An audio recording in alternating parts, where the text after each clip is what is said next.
a continuar esa parte. El ejercicio ya lo tenían anotado.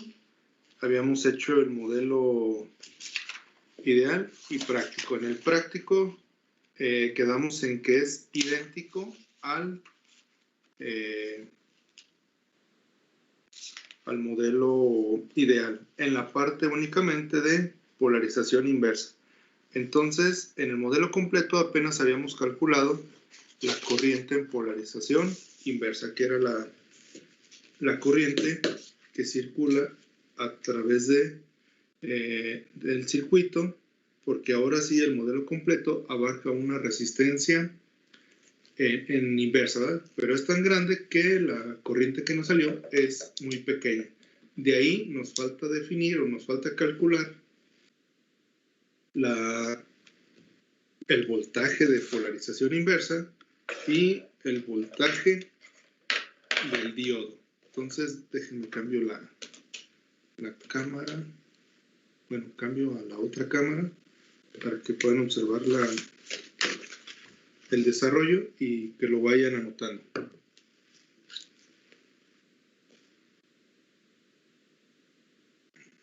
Switch de la cámara.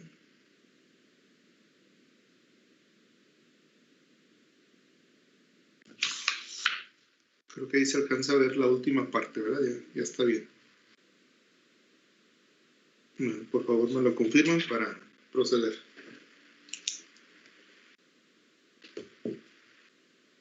Sí, ya se ve bien, profe. Nada más se puede remarcar lo que está con lápiz, que se ve muy sí, pequeño. Nada más fue el último, el resultado. Sí, ahorita se los marco, que fue, de hecho ustedes me lo dieron, que fue el de 99.999 nanoamperes, que ya andamos terminando la carrera esa sesión.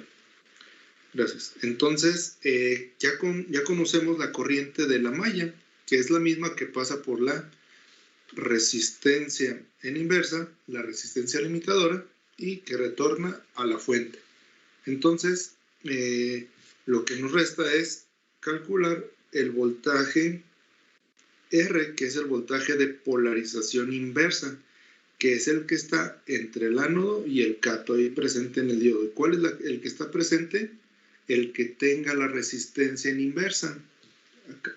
El que tenga la resistencia en inversa. Este es el voltaje que necesito calcular. ¿Cuánto voltaje hay en esa resistencia? Entonces, el voltaje en polarización inversa es igual a calcular el voltaje de la resistencia en inversa, que en este caso es la corriente de polarización inversa multiplicado por el valor de esa resistencia.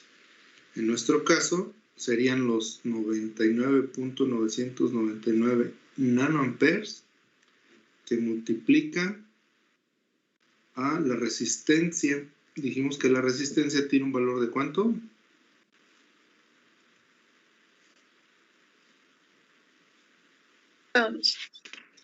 ¿Cuántos? Perdón, no se alcanzó a escuchar.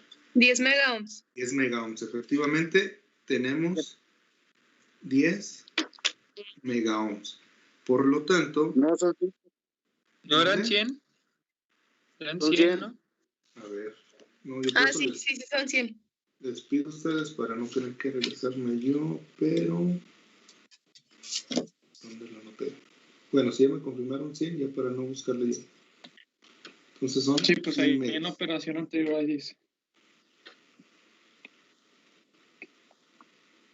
Sí, aquí lo tengo, perdón. Hasta lo tengo en pantalla. Entonces serían... ¿cómo lo hacemos aquí? Por eso me gusta la pluma.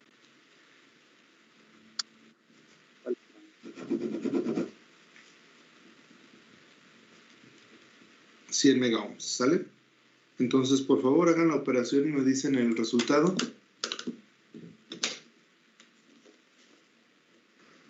9.999 volts. 9.999 volts, así es. Entonces, lo notamos. ¿Todos les dio ese resultado? Vaya. Recuerden que aquí lo importante es que lo vayan haciendo para que vayan practicando y vayan viendo el tipo de operaciones que van a estar realizando con su calculadora, se acostumbren y no estén batallando por esa parte operativa.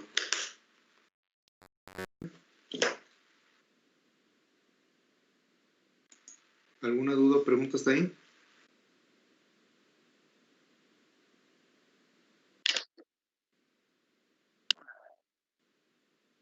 Entonces, pero vamos a continuar ahora con el otro parámetro que me piden, que es el voltaje en la resistencia limitadora. Este lo tenemos que calcular como la corriente en inversa por la resistencia limitadora, que en este caso son los mismos 99.999 nanoamperes, que multiplica la resistencia limitadora, que es de 1 kilo ohm. ¿Esto cuánto da?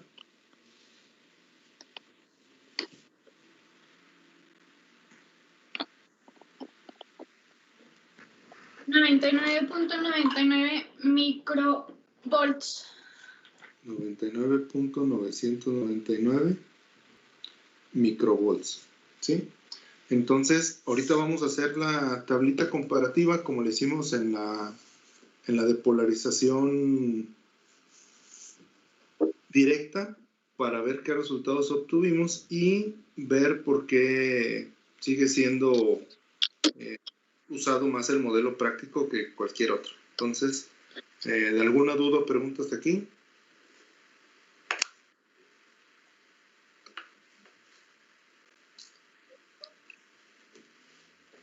Creo que son 1000 y no micro. A ver, yo estoy creyendo en ustedes para no tener que usar mi calculadora, pero si no, a ver, verifícanos los demás, por favor.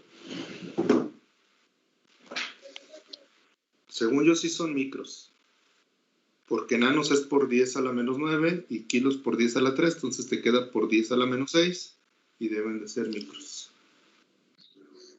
Sí, son micros. ¿Sí? Por favor, revisa tu operación para que ahorita estés seguro de cómo la estás haciendo en la calculadora, para que después no batalles.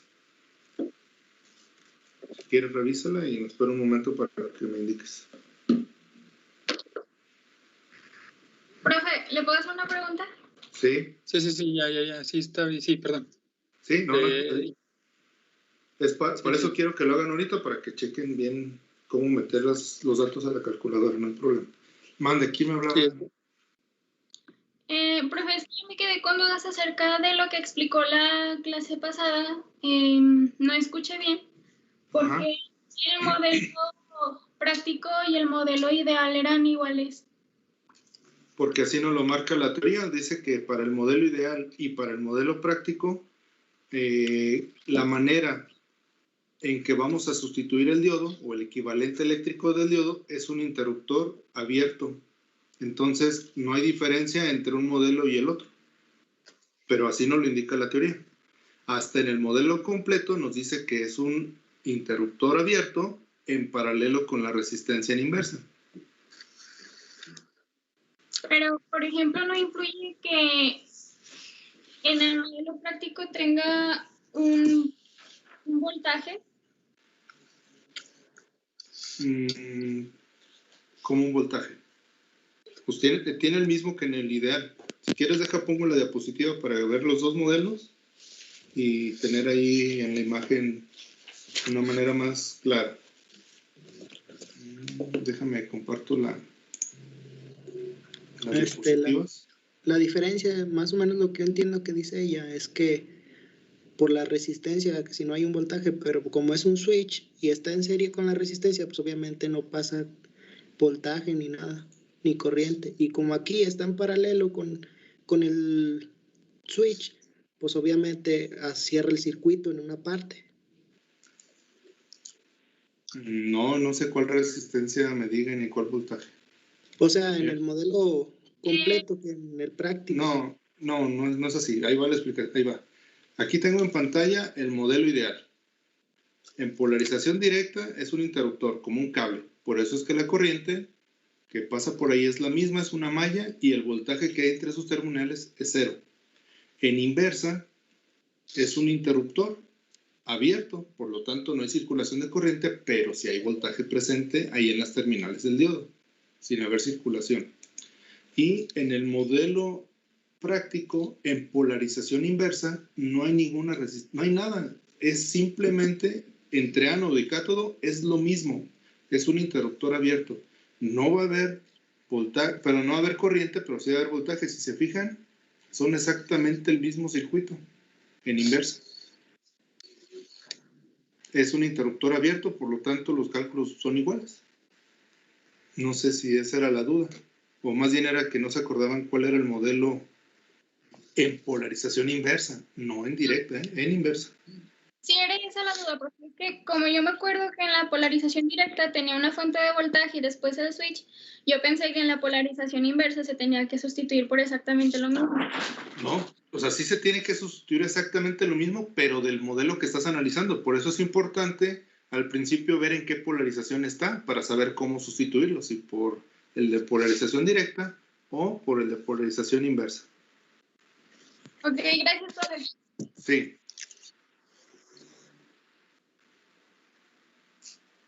¿Alguna otra duda o pregunta hasta ahí? No.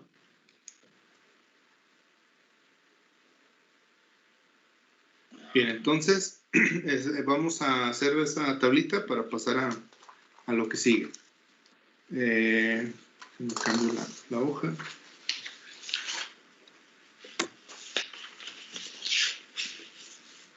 Entonces, lo que teníamos en la tablita, el modelo de polarización directa es ahí, me pierdo aquí en dónde vamos.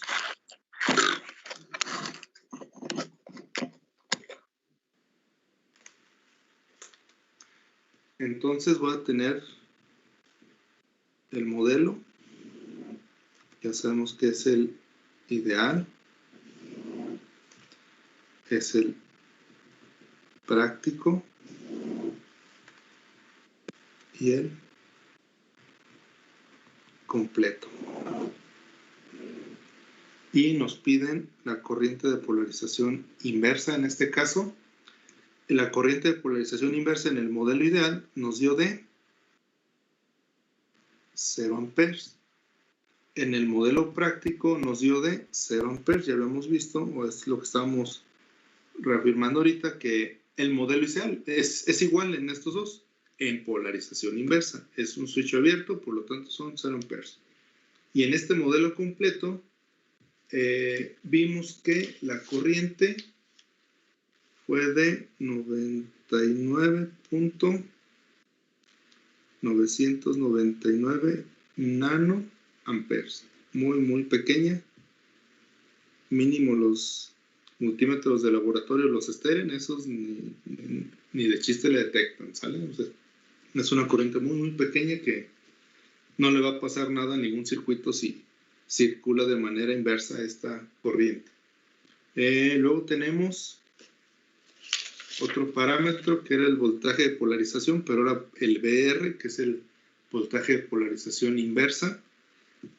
Y en el modelo ideal y en el práctico nos da de 10 volts. Ya habíamos dicho que hay presente voltaje, pero no hay circulación de corriente debido a que no se cierra el circuito. Y en el modelo completo, que es el que vamos a calcular, nos dice que son 9.999 volts. Y por último tenemos el voltaje presente en la resistencia limitadora, que en este caso el voltaje presente tanto en el modelo ideal como en el práctico nos dio de 0 volts, 0 volts. Y en el modelo completo, que es el que acabamos de calcular, nos dio 99.999 microvolts, ¿sale? Entonces, si ustedes se fijan en el modelo práctico e ideal, es lo mismo, ya que en inversa son exactamente lo mismo. En el modelo, en polarización directa, sí cambia, ya hicimos el análisis previo. Entonces, pero fíjense que acá nos da 0 y el completo nos da 99.999, o sea, son muchos ceros antes del punto decimal, entonces prácticamente se considera que la corriente es 0, no hay una circulación. no va a ser tan fácil poderla medir, incluso si es que lo hubiera. En el voltaje de polarización, la teoría dice que pues, se queda abierto, entonces está ahí presente el voltaje, pero no corriente. Y aquí en el modelo completo dice que hay 9.999 volts. Igual un multímetro de baja calidad o de bajo presupuesto, igual y nos va a marcar los 10 volts. ¿Sí? No tiene los 3 dígitos de resolución para dárnoslo. Y en cuanto a la corriente, el voltaje en la resistencia, nos dice que hay 0 volts en el modelo ideal y en el práctico, y en el completo nos dice que son 99.999 microvolts. O sea, igual va a ser muy complicado que siquiera los podamos identificar si lo quisiéramos medir. ¿Vale? ¿Alguna duda o pregunta hasta aquí? Entonces es por eso que tanto para la polarización directa e inversa utilizamos o se utiliza más el modelo práctico. ¿Vale? ¿Alguna duda o pregunta?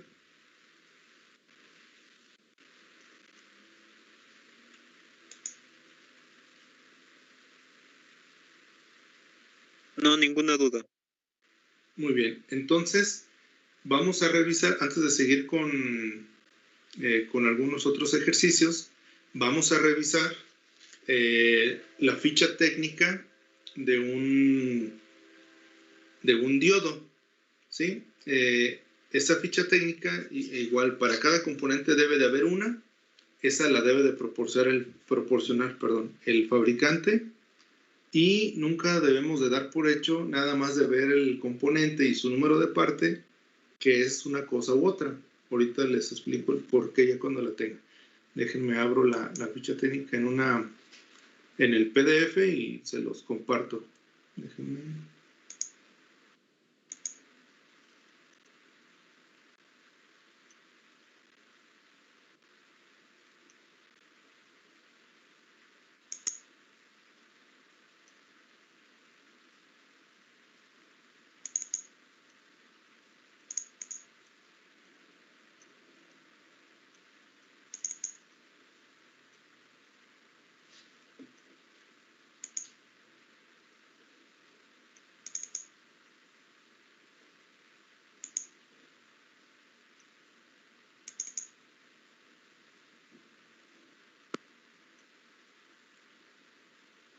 Sí, déjenme, ya las abrí. Les voy a compartir los PDFs. Dije los, ¿verdad? Sí, son varios. Bien, entonces, ¿me confirman por favor que ya estén viendo en pantalla la ficha técnica? Bueno, el archivo PDF. Sí. Sí, ya se ve. Muy bien, gracias. Mira, aquí lo primero que debo decirles es que cuando los fabricantes desarrollan un componente, de inmediato hacen su protección intelectual de lo que están desarrollando, es decir, sacan su patente. Con respecto a las patentes, hay diferentes lapsos de tiempo en el que pueden proteger su invención o su desarrollo. Lo más común es que se vaya a los 10 años. Ya de ahí pueden ocurrir varias cosas, que en cuanto se termina la dejen libre, o antes de que se termine la vendan o la subasten para sacar el mayor provecho que se puede. En este caso, estos componentes son tan viejos que ya no tienen patente, ya caducó. Entonces, cualquier fabricante, o sea, cualquier compañía que desarrolle dispositivos o componentes a través de material semiconductor puede tomar esa información y reproducirlo y venderlo bajo su nombre. Y de todos modos, aunque sea el mismo modelo, cada uno de ellos es responsable de generar su ficha técnica. Entonces, para empezar, les voy a mostrar esto. Aquí dice que es Fairchild Semiconductor. En esta otra tengo de On Semiconductor y es el mismo modelo. Se fijan, es el 1N4001 al 4007. Son exactamente los mismos modelos. Tienen diferente formato la ficha técnica porque el fabricante está obligado a darla. Y esta es otra de DC Components y la misma manera. son el mismo componente, nada más nos lo presentan de diferente forma la información. Ahí lo siguiente es que les platico la historia para que vean y sepan que hay que buscar bien la ficha técnica, porque la podemos encontrar muy fácil, pero a lo mejor no está completa. Al principio, los fabricantes sacaban un libro donde tú ibas y buscabas ahí la información. Empezó a haber tantos componentes que era prácticamente imposible en un solo libro tener la información. Entonces empezaron a dividirlo, todo lo que eran componentes digitales y lo que eran componentes analógicos. Empezó a haber más empresas y era tanto el número de componentes que empezaron a sacar concentrados de estos cuadernillos. Digamos que todo esto de 4, 6, 8, 10 hojas te lo mostraban en media página en un libro. Después fue tanta la información que mejor te lo daban en un disquete, como una pequeña basecita de datos. Luego en un CD-ROOM. Después en el CD-ROOM nada más había una aplicación donde te conectabas a su base de datos y jalaba las fichas técnicas, hasta que finalmente tenemos lo que hoy en día hacemos. Simplemente tecleamos en algún navegador datasheet con el número de componente y nos deben de salir un montón de archivos por descargar. Ahora, ¿esto qué ocurrió? Que de manera masiva todo el mundo puede acceder a ellos, pero también de manera masiva muchos las truncan o las mutilan o las contraen o las comprimen, como ustedes le quieran llamar. Es decir, bajan la ficha técnica del fabricante, el fabricante la pone en su página web completa, y hay algunos que dicen, esta hoja sí, esta no, esta la quito, esta la dejo, esta no, yo esto no sé ni para qué, lo quito, y siendo que es información importante. Entonces es común hoy en día que a lo mejor hasta la primera que nosotros abramos no contenga todos los datos necesarios. A lo mejor en el diodo no hay tanto problema, pero ya cuando hablamos de transistores o algún otro circuito integrado o así, lo llegan a truncar tanto que hay información que necesitas y no está. Entonces, por lo general hay que revisar cuál de los archivos que yo pueda descargar es el que está más completo, y ese es el que hay que descargar. Ahora eso es lo que hay que tener cuidado. De tanta información que hay, ver cuál es efectivamente la idónea. Si son algo especializado lo que buscan, ya es más factible ir directamente al sitio web del fabricante y descargarla directamente en lugar de teclearlo en algún navegador. En este caso, así de rápido me encontré estas tres, que les digo, este es de lo más sencillo que hay, un diodo, de lo más antiguo que hay. Eso ya tiene 20, 30, 50 años, y si me pongo a buscar puedo sacar otras 3, 4, 5, 6 compañías más con el mismo modelo.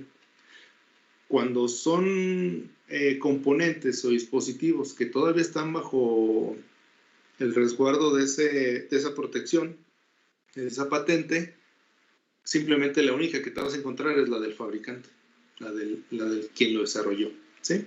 Y entonces, esto lo hacen ¿para qué? Para que tú sepas las características del componente y usarlo de la manera correcta.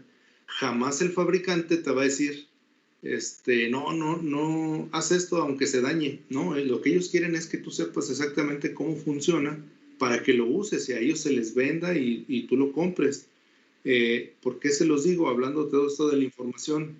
Porque hoy en día es muy común que en lugar de ir a la ficha técnica van a la primera imagen ahí del Google, van al primer post o van al primer video, y hoy en día cualquier hijo de vecina va y hace un video, echa mentiras y todo el mundo se la cree. Entonces deben de tener cuidado en discernir o estar al pendiente de qué información es correcta y cuál no. Entonces, muchas veces les digo yo, a ver, enséñame la ficha técnica, porque sacan algún componente y quieren que yo les diga por arte de magia nada más de verlo. Y no es así. Y entonces me enseñan una foto y les digo, no, pero esta no es la ficha técnica. No, es que dice el del YouTube que así se conecta. Entonces hágale caso al del YouTube, a mí no. Entonces, siempre hay que ir a la ficha técnica. Si una de las pocas cosas que se les pueda quedar en el semestre es que tienen que ir a la ficha técnica a sacar datos, mi regalo de Navidad ya está, ¿sale? ¿Por qué? Porque siempre es batallar con, y el youtuber dijo, y la foto dice, y nunca le hacen caso al fabricante. Y el fabricante es el que quiere que ustedes lo usen bien. Aquí es donde está toda la información. Lo que tienen en común la mayoría, si ustedes se fijan aquí en estas, no sé si se note cuando hago el cambio de diferente archivo. Se supone que sí, porque estoy en el mismo lector de PDF. De todos me lo indican, por favor.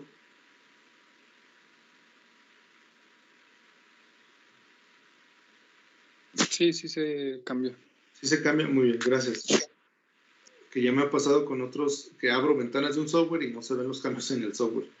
Entonces, en esta parte, cualquier archivo va a tener más o menos la misma estructura. En la primera página va a poner la marca, el modelo, las principales características y cómo viene el encapsulado. El encapsulado es la forma física en que se nos presenta el componente. ¿Sale? Voy a empezar con la primera que abrí, que es esta de Fairchild Semiconductor, y dice que todas las características van desde el 1N4001 hasta el 1N4007. ¿Sale? Entonces, nos dice que tiene una alta capacidad de corriente. Ahorita vemos qué significa alta capacidad de corriente. Nos dice que tiene un voltaje bajo en polarización directa, ¿sale? En low forward voltage. Casi todos nos van a presentar algo así. Y una cosa importante es es un encapsulado. El encapsulado son unos estándares a nivel industrial. Una compañía no se va a inventar un encapsulado nada más porque se le ocurre y así lo quiere. Si lo desea, puede pasar por todo el proceso para hacerlo un estándar y que se haga, ¿sí? Porque también las máquinas que lo hacen, todo lo que se ocupa para desarrollarlo, está bajo esos estándares. En este caso, el encapsulado es un DO41. Y aquí es donde les digo que siempre hay que ver el componente, o sea, el modelo, e ir a la ficha técnica a ver sus características. ¿Por qué? Porque en este es un encapsulado estándar, que ahorita está ahí adentro un diodo 1N4001 o hasta el 4007, pero pudieron haber metido cualquier otra cosa ahí en ese encapsulado. Internamente no sabemos cómo funciona, entonces de ver solamente el encapsulado, yo no puedo saber qué es. Necesito el modelo. Si alguna vez he utilizado ese modelo, ya puedo saber qué es, pero si nunca lo he utilizado, siempre debo de ir a la ficha técnica para saber qué es o qué hace o cómo funciona. No por ver el encapsulado, debo de dar por hecho lo que es. Y aquí hago mucho hincapié porque luego esto se pasa o se les olvida y lo replican una vez que vayamos avanzando en el semestre. Les voy a contar una historia que pasó en otra UPIS, no en esta. Por más que les digo esto, llegamos a una práctica donde vimos otro tipo ya en la parte de transistores vimos el MOSFET.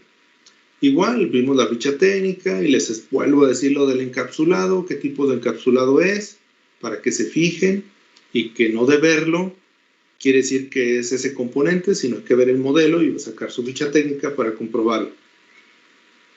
Un mes después estamos haciendo prácticas de regulación de voltaje. El regulador de voltaje, otra vez les digo, tiene el mismo encapsulado o tiene este modelo encapsulado y se parece al del regulador. Está bien, todo el mundo me dijo que no había dudas, nada. El día que llegamos a hacer la práctica de regulación, no le salía y no le salía y no le salía. Les revisé, estaba bien conectado. Dije, a ver, ¿cómo que no funciona? A ver, vamos a hacerle pruebas y empecé a hacer mediciones con el multímetro. Bueno, era otro yo en otra UPIS. Y les digo, no, es que esto no se está comportando como un regulador, se está comportando como un transistor. Y desconecté la fuente, saqué el componente y estaban haciendo la práctica de regulación con el componente del transistor, del MOSFET.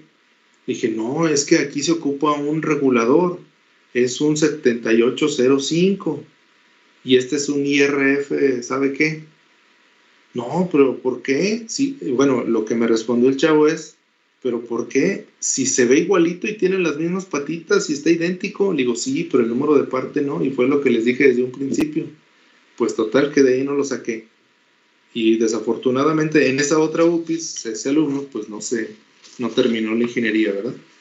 Entonces, créanme que cada cosa de estas, por muy pequeño que parezca, es fundamental, como el nombre lo dice la materia, es fundamento. Si esto no lo ponen en práctica o no lo asimilan, entonces después van a venir más problemas cada que quieren avanzar en alguna otra materia o usar algo más avanzado. Por eso se llama fundamentos. Aquí están las bases.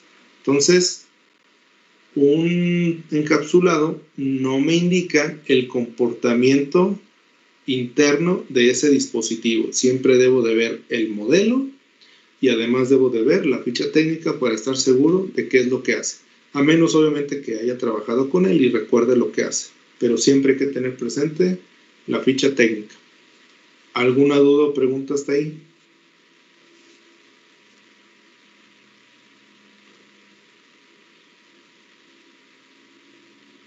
No, profe. Bien, continuamos para ver algunas de las características que incluso ya usamos ahorita en el modelo, en los problemitas o en el desarrollo del problema del modelo del diodo. Por ejemplo, teníamos que el voltaje en inversa que puede soportar es justo antes de que se dañe ya el componente del circuito. Entonces, hay ciertos momentos o ciertos instantes donde ese voltaje en inversa o incluso en directa no llega de forma constante, sino llega en forma de pico. ¿Qué quiere decir un pico? Es un impulso, es decir, llega una gran cantidad de corriente o voltaje, dependiendo de lo que estemos analizando, pero solamente dura un pequeño instante, a lo mejor unos cuantos milisegundos.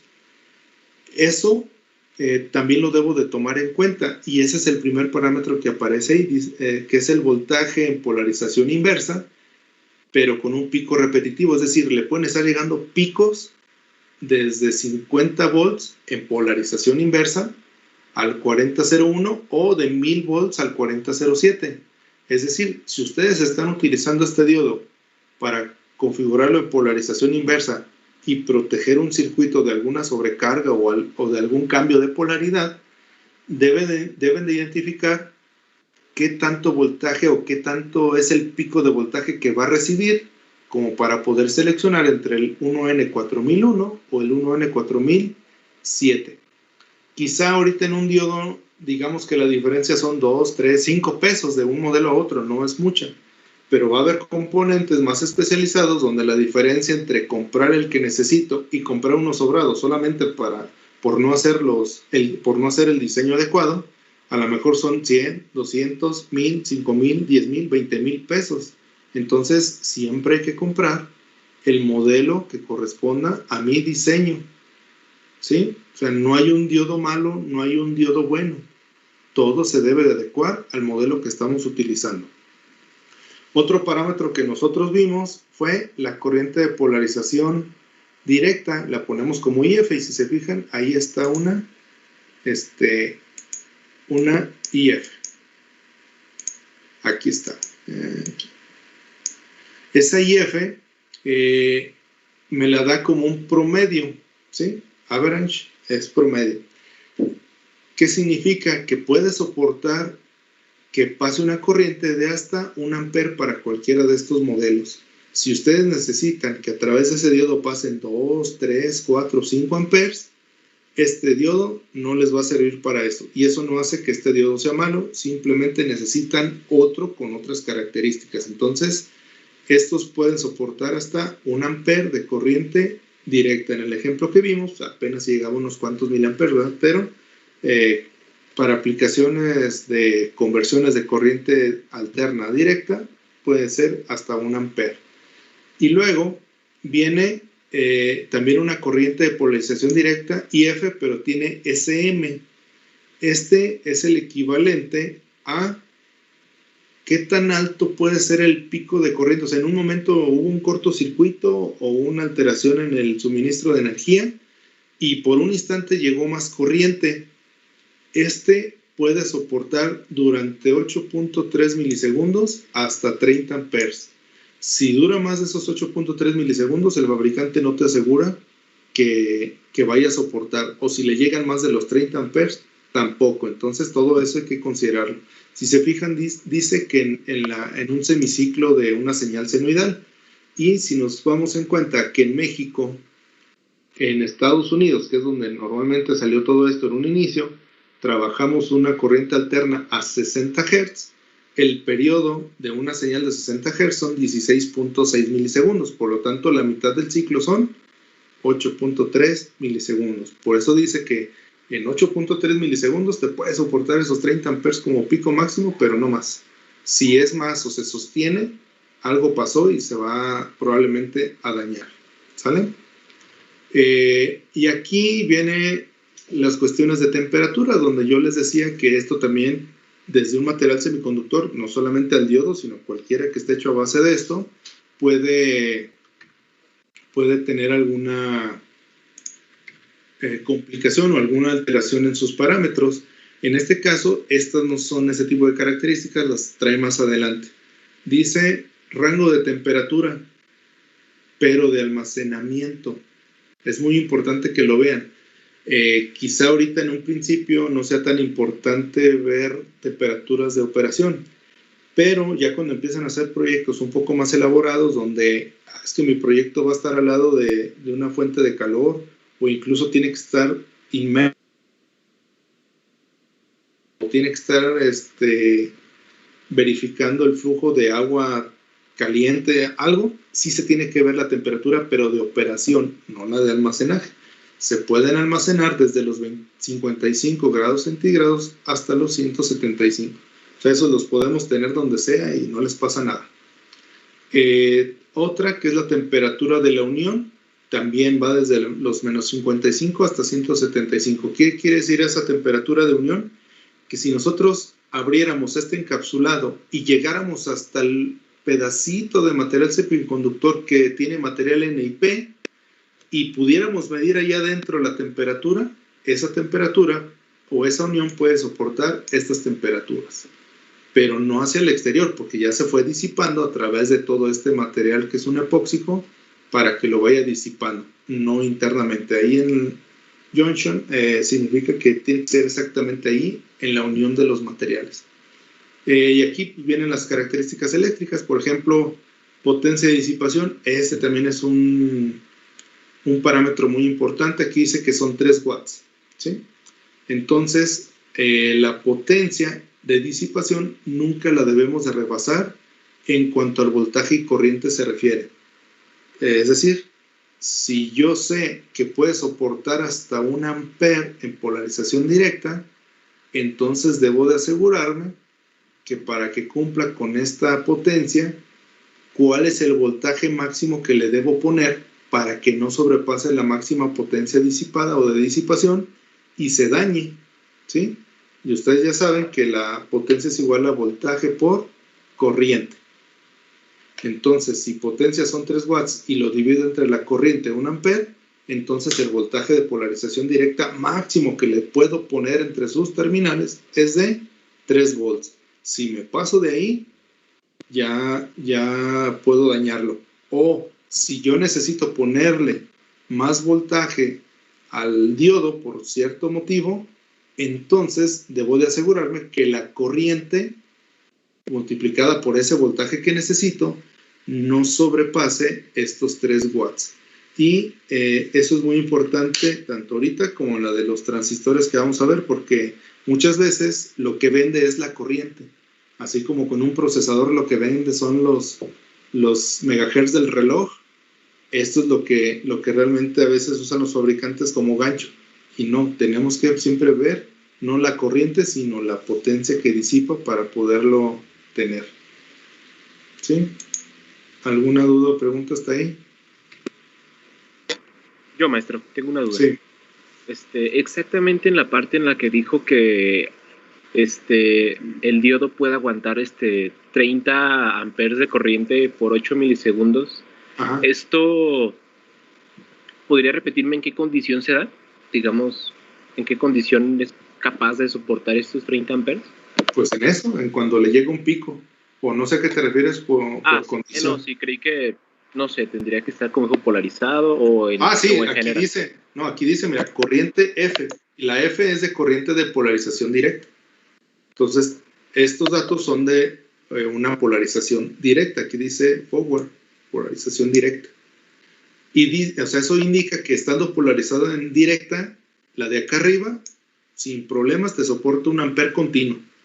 Pero si llega a haber un problema en el sistema o de donde viene la corriente o el voltaje con el que trabaja tu diodo, y por algún motivo se incrementa la corriente, en un semiciclo lo puede soportar hasta 30 amperes. En un semiciclo de la forma de onda que usamos, que es el seno. O sea, no hay una, no sé si te entendí, no hay una condición que digas, ahorita lo aguanta y ahorita no. O sea, siempre que ocurra eso, dice que lo va a soportar. Pero sí dice que es polarización directa. Okay. Y F. Bien. No sé si a eso te referías. No, sí, a eso me refería. Gracias. Sí. ¿Alguna otra duda o pregunta más?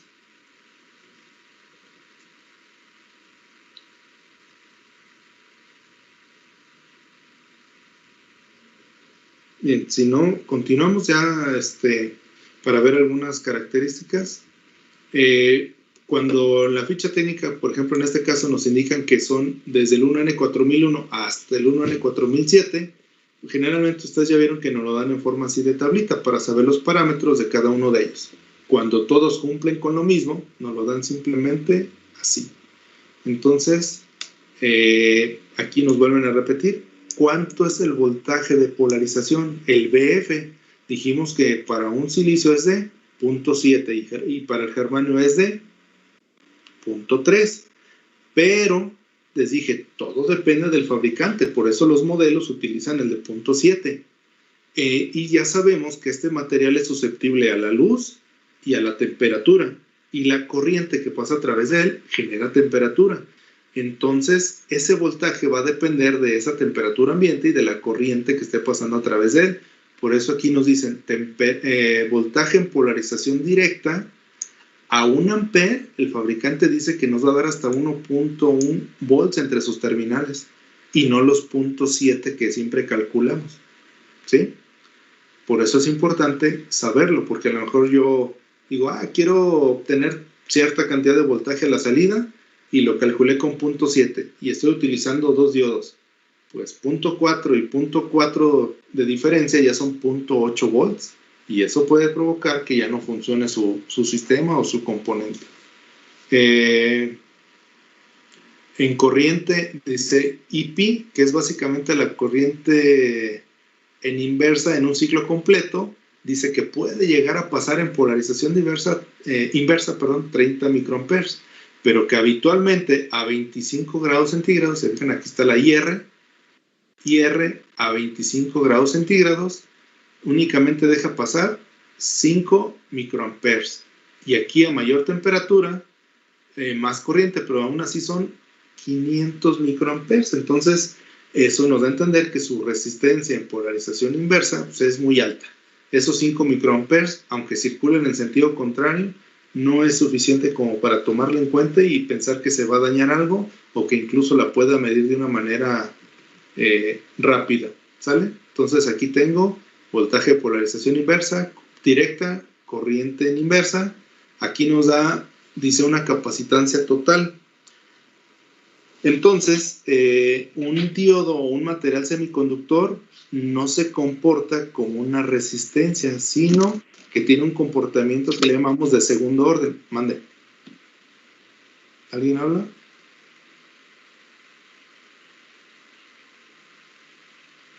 Pensé que querían intervenir. Entonces, ese comportamiento de segundo orden en este tipo de materiales se da como una capacitancia.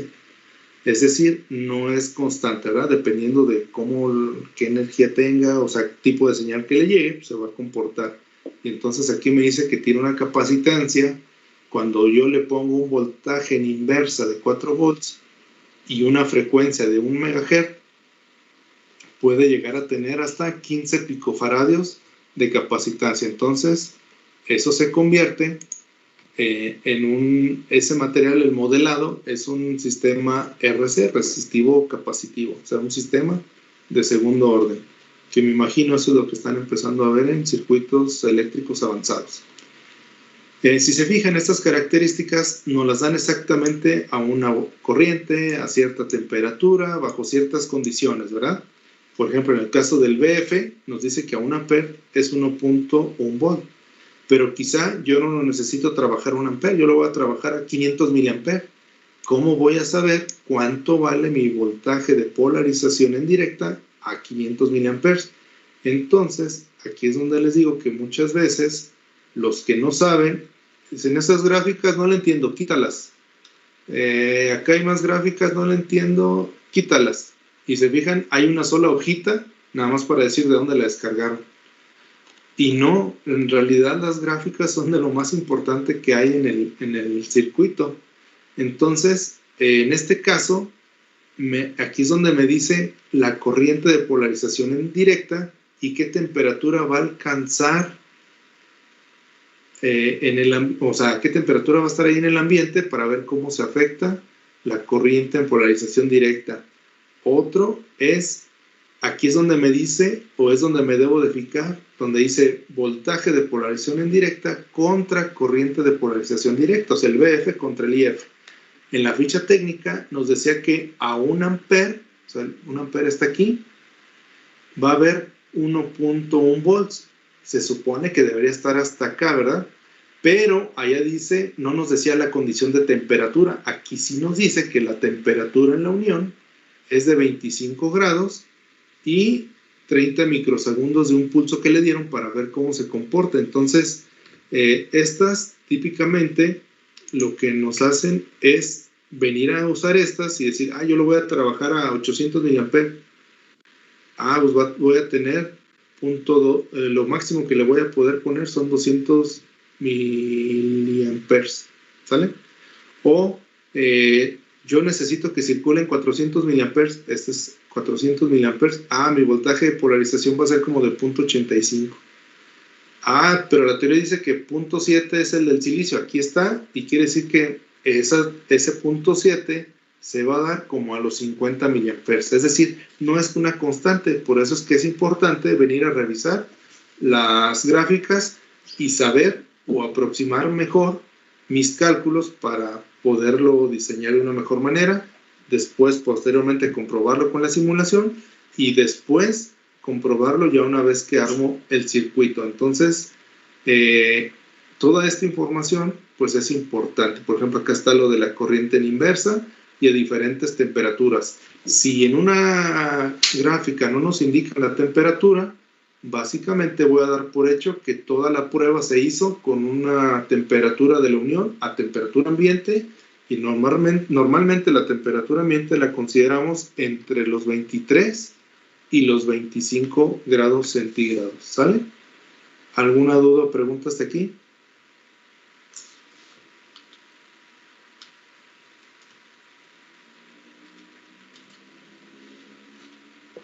No, pero todo bien.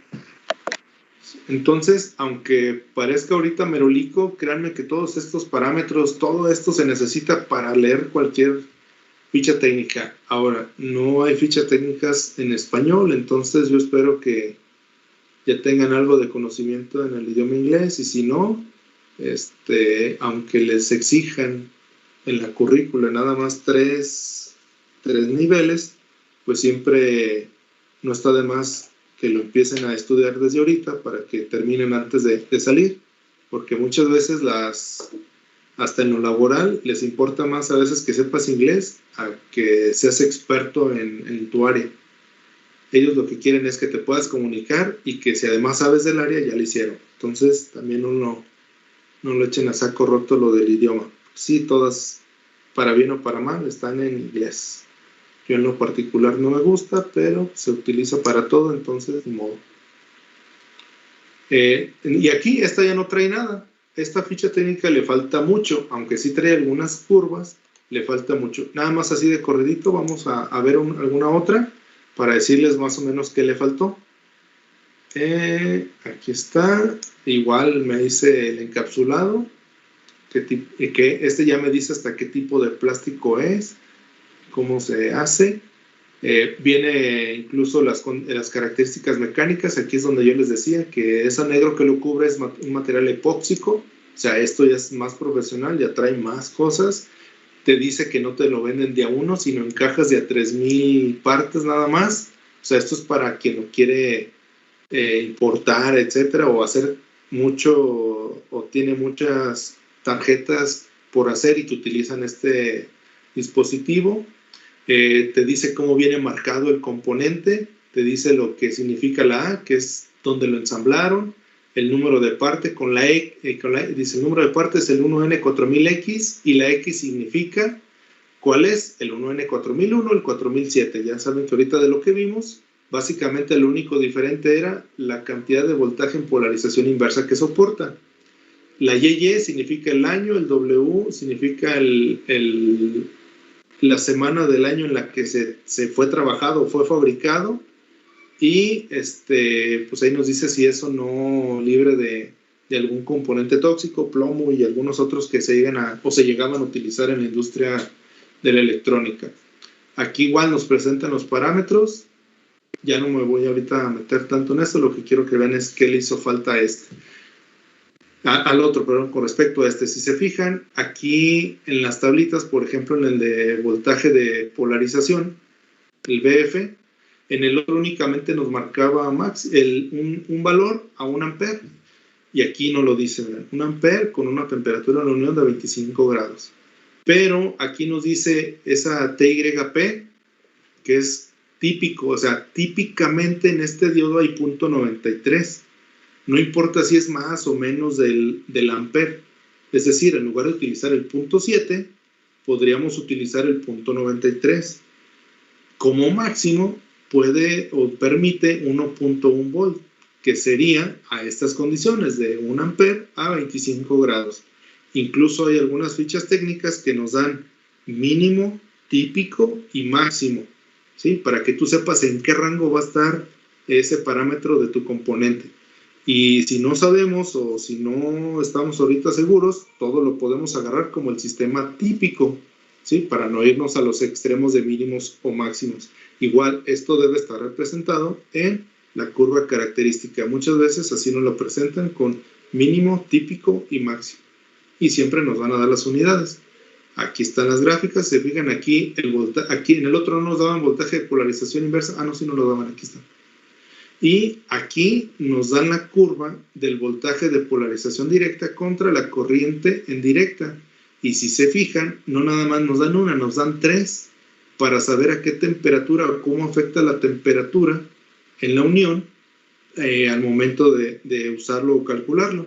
Y aquí sí está más o menos lo que nos decía, a 25 grados, a 1 ampere, debe de haber 1.1 volt, ahí da un poquito más, ¿verdad? Pero eso es lo que está. Entonces, si yo estoy seguro que estoy a 25 grados, agarro esta curva. Si yo sé que voy a estar a 100 grados, agarro la curva del medio. Casi siempre, así por intuición, digámoslo así, agarro la curva del medio, porque es muy extraño que la unión no se caliente. Entonces la temperatura en la unión o en el ambiente va a ser más de los 25 grados. Entonces agarramos la que sirve para no hacer el cálculo de menos, ¿verdad? Entonces, por ejemplo, a 100 grados, si yo tengo 800 miliamperes, aquí va a estar, voy a tener como 0.6, perdón, estoy al revés. Si yo quiero unos 200 miliamperes, estos son 100, 200, y a 100 grados tendría como 0.72 de corriente de voltaje de polarización del diodo. Si yo le pongo 1 ampere a 100 grados, voy a tener más o menos a esta altura, que son como 0.84. Si lo tengo a 25 grados, es aquí donde da el 0.90 y tantos volts de polarización. Entonces, dependiendo de cómo lo vaya a usar, tengo que venir a la gráfica y sacar el preciso o el exacto. Si se fijan, pues esto cambia mucho de que siempre utilizamos el 0.7. Para hacer análisis rápidos, no hay problema, siempre utilizamos 0.7. Pero cuando ya sabemos el componente a utilizar, se recomienda ya venir a la ficha técnica y sacar el dato directamente desde aquí. Otras cosas, bueno, aquí está lo de la capacitancia con respecto al voltaje. Otras cosas que no nos marca la otra ficha técnica, se fijan, en la otra son 4 hojitas y una era para publicidad. En esta son 7, debe de venir más. Por lo regular, casi todos traen cómo hacer el montaje. ¿A qué se refiere el montaje? Pues dónde lo voy a poner, ¿verdad? Se fijan, aquí viene la longitud, qué tanto puedo llegar a poner esa L, 1/8, 1/4 o media unidad. Si lo voy a poner de manera horizontal, si lo voy a poner en el aire con unas terminales, esta parte que está con las diagonales es, digamos, la vista lateral de la baquelita o de la tablilla del circuito electrónico, y así es como y así se vería cómo la deberían de montar, porque luego también lo montamos como Dios nos da a entender y a veces no es muy buena la idea que digamos. Este método 2, digamos que ya no es tan usual, se usaba mucho, pero digamos que hace unos 20, no, yo creo que más de unos 30, 40 años, así se utilizaba muchas veces el montaje a través de unas terminales ancladas a la baquelita o a la PCB que se le llama, pero ya es muy raro encontrárselo así, o es así, o de manera vertical, así como está aquí, y te dice que tanto debes de dejar el alambre, porque en la mayoría de estos componentes, como son muy pequeñitos, no tienen mucha área por donde disipen el calor que se está generando ahí adentro. Motivo que se genera, pues es porque circula por ellos una corriente. Entonces la manera de disiparlo también es la distancia que dejas aquí. Las terminales también disipan el calor, entonces por eso es que esas terminales, según la medida que le dejes, te dice cuántos grados centígrados por watt puede disipar. Entre más larga esté la longitud, más calor va a disipar. Entonces, eso te va a hacer que también trabaje de una mejor manera. Y si se fijan estos datos, pues no los traía la otra ficha técnica y es el mismo modelo. ¿Sí? Ya pues te dicen algunas características. Algunos otros también te ofrecen el dibujo técnico. Aquí está. Aquí te dan todas las medidas de tu componente. Además de ser un estándar, es por si lo llegas a necesitar en algún sistema de dibujo CAD, para ya sea hacerlo o importarlo de algún lado, o esto se usa mucho, estas dimensiones, para que tú consideres cuando lo vas a montar o vas a diseñar el PCB, qué tanto espacio te va a ocupar y sepas qué modelo o qué tipo de encapsulado es el que requieres, ¿sale? Entonces, se fijan, esta ficha técnica ya está más completa, ¿sí? Entonces, estos son algunos elementos que también debemos de considerar. Medidas, tamaño, o sea, tipo de encapsulado, cómo lo puedo montar, o sea, cómo lo voy a utilizar ya en un circuito impreso, y pues todas sus características eléctricas y de comportamiento. ¿Alguna duda o pregunta hasta ahí? Sí, por ejemplo, en una simulación ya viene todo eso de cómo montarlo. No, en una simulación no. La simulación, como su nombre lo dice, solamente estamos poniendo un modelo que va a permitir mostrar cómo se comporta o cómo funciona. En una simulación solamente nos importan las características eléctricas o de funcionamiento del dispositivo. Hasta que yo voy a usar ese modelo o ese diseño en un circuito integrado o sea, hasta que lo voy a montar en un circuito, es cuando me va a importar el tipo de encapsulado, las medidas y cómo lo debo de montar. Y eso insisto, ya se hace no propiamente en el simulador. Algunos simuladores traen el complemento para que de ahí empieces a trabajar o exportarlo a tu PCB. Pero estas características ya son hasta que lo montas, no cuando simulas. El simulador lo que tiene es un modelo matemático que emula el comportamiento real del dispositivo. O sea, todas las ecuaciones que están viendo en circuitos eléctricos avanzados de un circuito R, RC, RL, RLC, todas esas ecuaciones ahí están programadas en el simulador para poder ver el comportamiento del dispositivo. Ok. ¿Alguna otra duda o pregunta?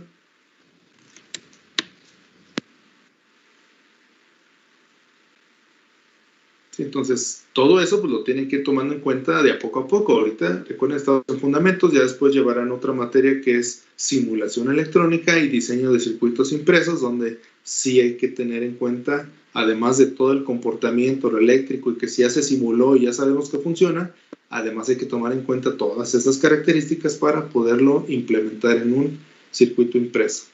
Ya nada más así de rápido les muestro la otra. Se fijan también, viene el encapsulado, vienen las medidas, vienen los datos mecánicos, vienen las tablas, vienen algunas de las curvas y se acabó. ¿Sí? Entonces son para el mismo modelo, al menos les estoy mostrando 3 diferentes y pues ya sabemos que esta del medio es la que trae pues mejor puesta toda la información que se requiere para el uso de este componente. Entonces, es ahí donde les digo que ahora lo difícil no es encontrar la información, sino decidir cuál es la correcta y cuál es la que me sirve. Entonces, aquí es lo que intento hacerles ver, que no lo primero es lo mejor. Siempre hay que hacer esa búsqueda y de entre toda la información, saber cuál es la correcta o adecuada. ¿Alguna duda o pregunta hasta aquí?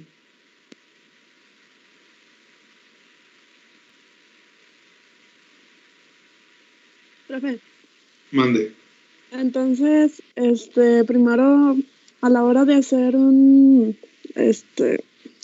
análisis de un circuito, primero vamos a hacer el modelo matemático, bueno, analizarlo de forma matemática y luego ya a partir de ahí vamos a elegir el componente, ¿verdad?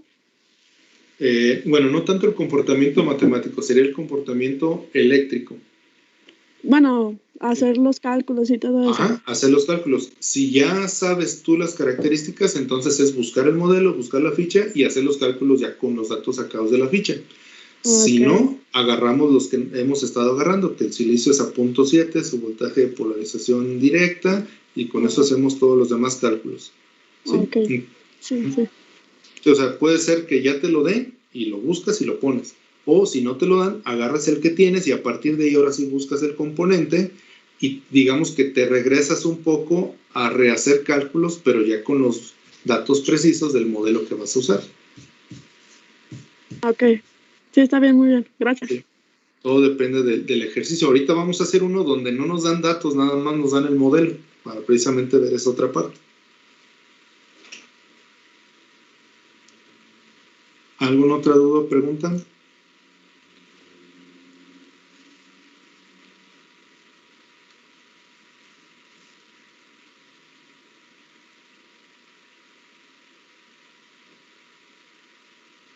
¿No? Entonces voy a dejar de compartir la pantalla y les voy a compartir las diapositivas.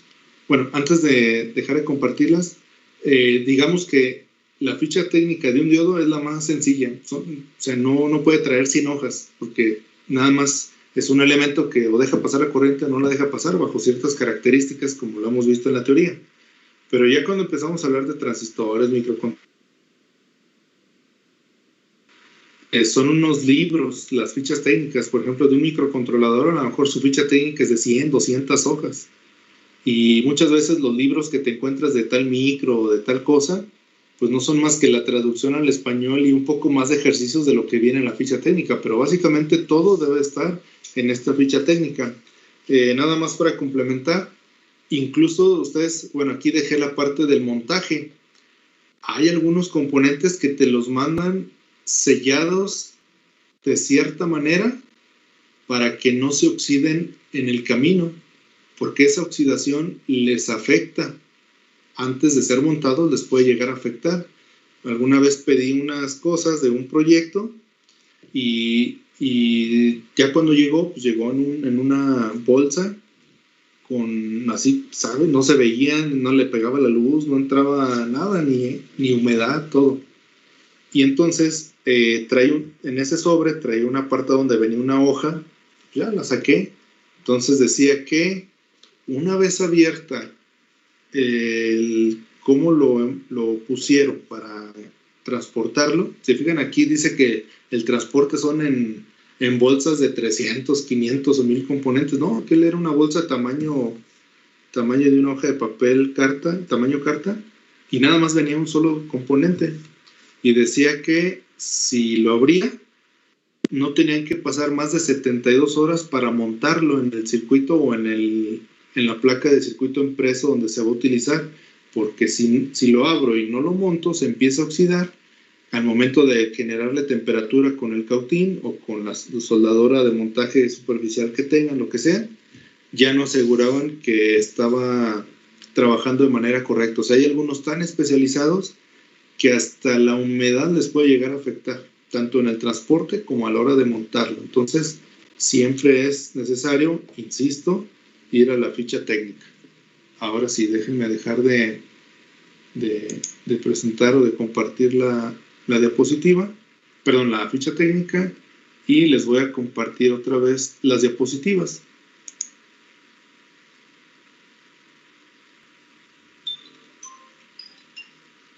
Fundamentos, aquí está. Entonces, aquí estamos en la parte del modelo, que fue lo que vimos hasta ahorita. Hicimos el ejercicio para el modelo ideal, práctico y completo, tanto en polarización directa como en polarización inversa, donde aquí ya nos daban los datos.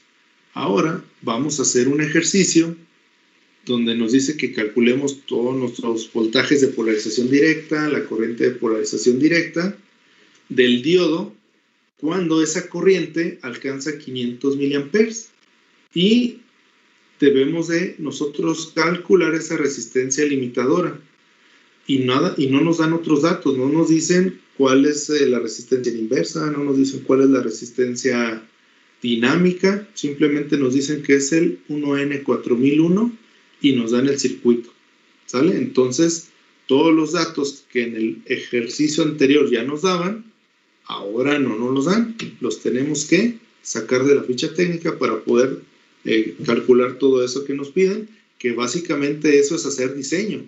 Yo tengo un diodo que va a soportar estos 500 miliamperes, ¿qué resistencia le pongo con este voltaje de mi fuente para que no le llegue más de lo debido en cuanto a voltaje de polarización directa del diodo y no se me dañe?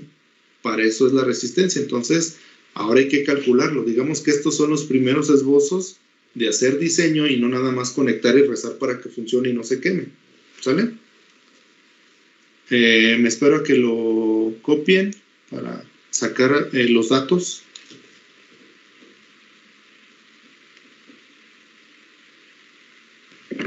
Sí, profe.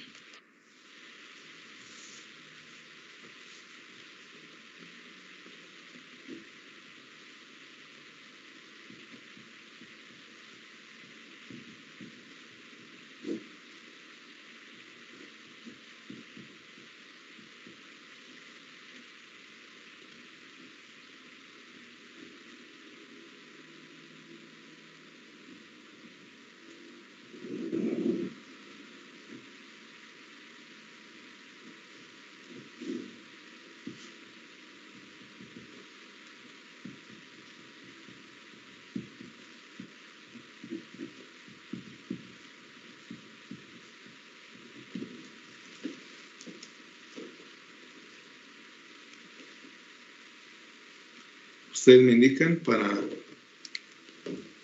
compartir la ficha de datos y sacar lo que nos hace falta.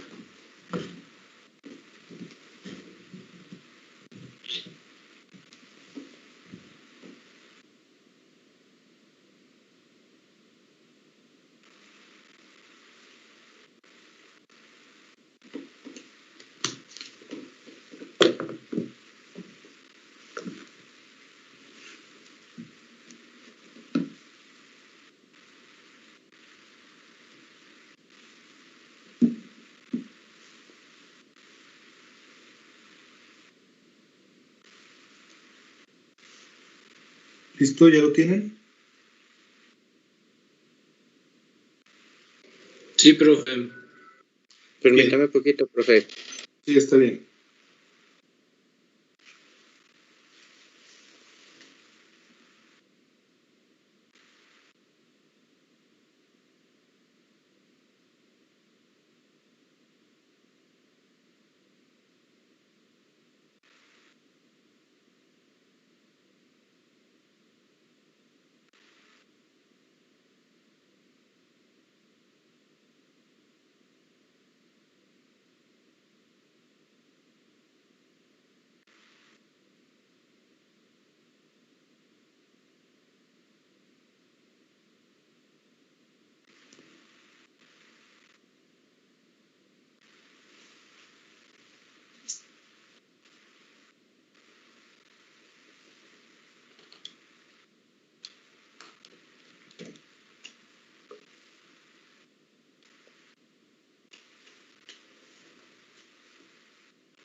¿Ya están?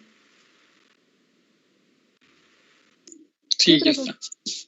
Bien. Sí, profe, ya. Entonces, miren, ya faltan 10 minutos. Hoy sí eché mucho rollo mareador. Entonces, para no dejar a medias el ejercicio, a partir de aquí empezamos la sesión del viernes. Habíamos quedado de empezar con el simulador, ¿verdad? Que por cierto no les he puesto la liga. No, lo dejamos aquí y el viernes, es que sí me interesa ir viendo el simulador para todo esto que estamos calculando, después irlo a probar a la simulación. Entonces, ahorita en estos 10 minutos, porque tengo otra clase, en estos 10 minutos que faltan, les pego la liga del simulador, que es la versión light, que no está tan pesada como la otra y no se necesita ponerle medicina ni nada. Y pues nos veríamos el viernes ya con el simulador para ir dando digamos que la explicación. El próximo lunes regresaríamos a hacer el ejercicio y ya estos ejercicios los podremos simular. ¿Sale? Profe, Mande. bueno, tengo una pregunta acerca del simulador. ¿A fuerzas tiene que ser ese simulador? ¿Nada más vamos a ocupar un simulador o si tenemos otro lo podemos usar? Pues yo prefiero que ese porque nada más voy a tener ese instalado. Por eso les dije cuál. Les di a escoger 2 y me dijeron que ese. Entonces no voy a tener 3, 4, 5 simuladores instalados porque luego a la hora de revisarles ni modo de tenerlos todos. Y aparte les dije la razón del por qué. Este es el que se utiliza cuando vayan a ver la materia de simulación electrónica. Okay. Y este es el que se utiliza a nivel industria. No sé cuál tengas tú. Pues es el Proteus, ¿verdad? Porque es algo similar, pero no es si similar. no, pues... No es similar y aparte no tenemos licencia del Proteus.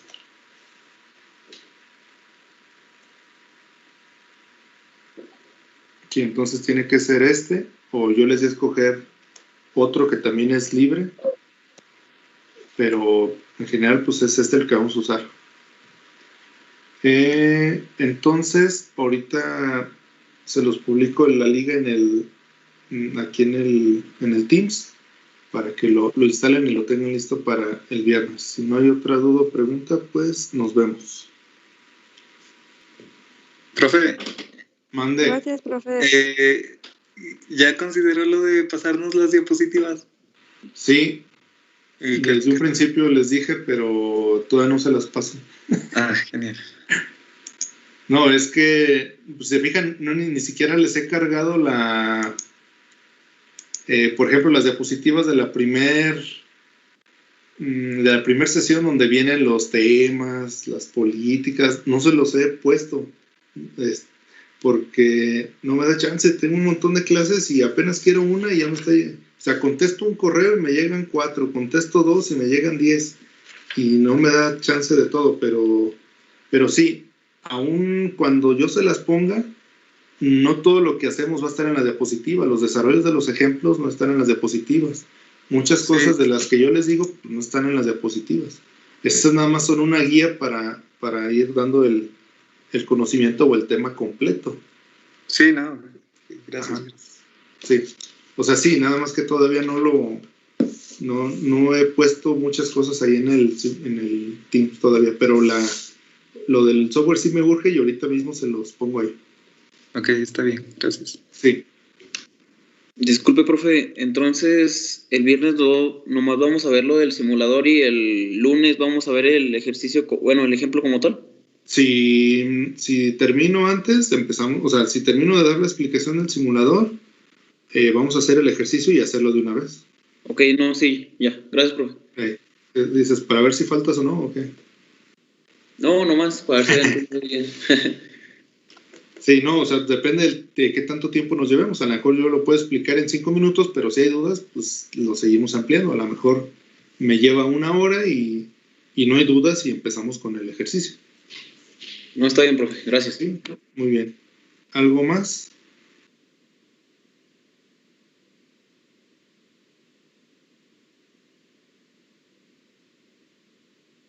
Si no, pues entonces nos conectamos el próximo viernes. Que estén bien. Muy bien, profe, gracias. Sale, profe. Gracias, profe. Profe, Nos vemos.